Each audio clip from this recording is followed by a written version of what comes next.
He called together to himself his 12 disciples and began to send them out 2 by 2, and gave them power and authority over all unclean spirits to cast them out and to heal every disease and to cure every sickness.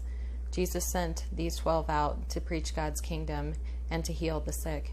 And he commanded them, saying, "Don't go among the Gentiles, and don't enter into any city of the Samaritans. Rather, go to the lost sheep of the house of Israel. As you go, preach, saying, 'The kingdom of heaven is at hand.' Heal the sick, cleanse the lepers, and cast out demons. Freely you received, so freely give. Don't take any gold, silver, or brass in your money belts. Take no bag, nothing for your journey, neither 2 coats nor shoes, but to wear sandals. No bread, no wallet, no money in their purse or wallet, and not put on or have 2 coats apiece, nor staff, although at least one heard him say, a staff only, for the laborer is worthy of his food. Into whatever city or village you enter, find out who in it is worthy, and stay there until you go on. Whatever household you enter, greet it, and stay there until you depart from there. If the household is worthy, let your peace come on it. But if it isn't worthy, let your peace return to you. Whoever doesn't receive you, nor hear your words, as you go out of that house or that city, shake off even the dust from under your feet, for a testimony against them. Most certainly I tell you, it will be more tolerable for the land of Sodom and Gomorrah in the day of judgment than for that city. Behold, I send you out as sheep among wolves. Therefore be wise as serpents and harmless as doves. But beware of men, for they will deliver you up to councils, and in their synagogues they will scourge you.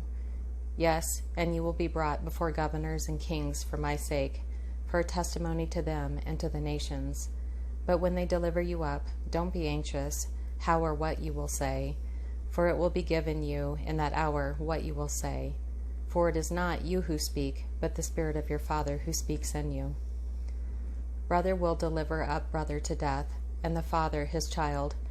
Children will rise up against parents and cause them to be put to death. You will be hated by all men for my name's sake, but he who endures to the end will be saved. But when they persecute you in this city, flee into the next, for most certainly I tell you, you will not have gone through the cities of Israel until the Son of Man has come. A disciple is not above his teacher, nor a servant above his Lord. It is enough for the disciple that he be like his teacher, and the servant like his Lord.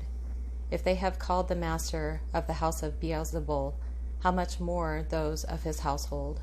Therefore, don't be afraid of them, for there is nothing covered that will not be revealed, and hidden that will not be known. What I tell you in the darkness, speak in the light, and what you hear whispered in the ear, proclaim on the housetops. Don't be afraid of those who kill the body, but are not able to kill the soul. Rather fear him who is able to destroy both soul and body in Gehenna. Aren't 2 sparrows sold for an Assyrian coin? Not one of them falls on the ground apart from your Father's will. But the very hairs of your head are all numbered. Therefore, don't be afraid. You are of more value than many sparrows. Everyone, therefore, who confesses me before men, him I will also confess before my Father who is in heaven. But whoever denies me before men, him I will also deny before my Father who is in heaven. Don't think that I came to send peace on earth. I didn't come to send peace, but a sword. For I came to set a man at odds against his father, and a daughter against her mother, and a daughter-in-law against her mother-in-law. A man's foes will be those of his own household.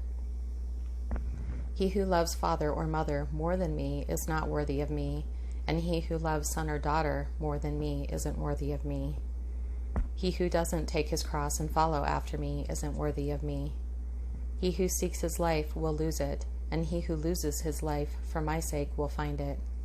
He who receives you receives me, and he who receives me receives him who sent me. He who receives a prophet in the name of a prophet will receive a prophet's reward. He who receives a righteous man in the name of a righteous man will receive a righteous man's reward.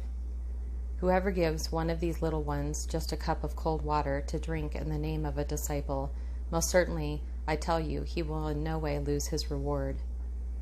When Jesus had finished directing his 12 disciples, he departed from there to teach and preach in their cities. They departed and went out throughout the villages, preaching the good news that people should repent, and healing everywhere. The apostles, when they had returned, told him what things they had done. They cast out many demons, and anointed many with oil who were sick, and healed them. King Herod heard this, for his name had become known, and he said, "John the Baptizer has risen from the dead, and therefore these powers are at work in him." But others said, "He is Elijah." Others said, "He is a prophet, or like one of the prophets." But Herod, when he heard this, said, "This is John, whom I beheaded. He has risen from the dead." The apostles gathered themselves together to Jesus, and they told him all things, whatever they had done, and whatever they had taught.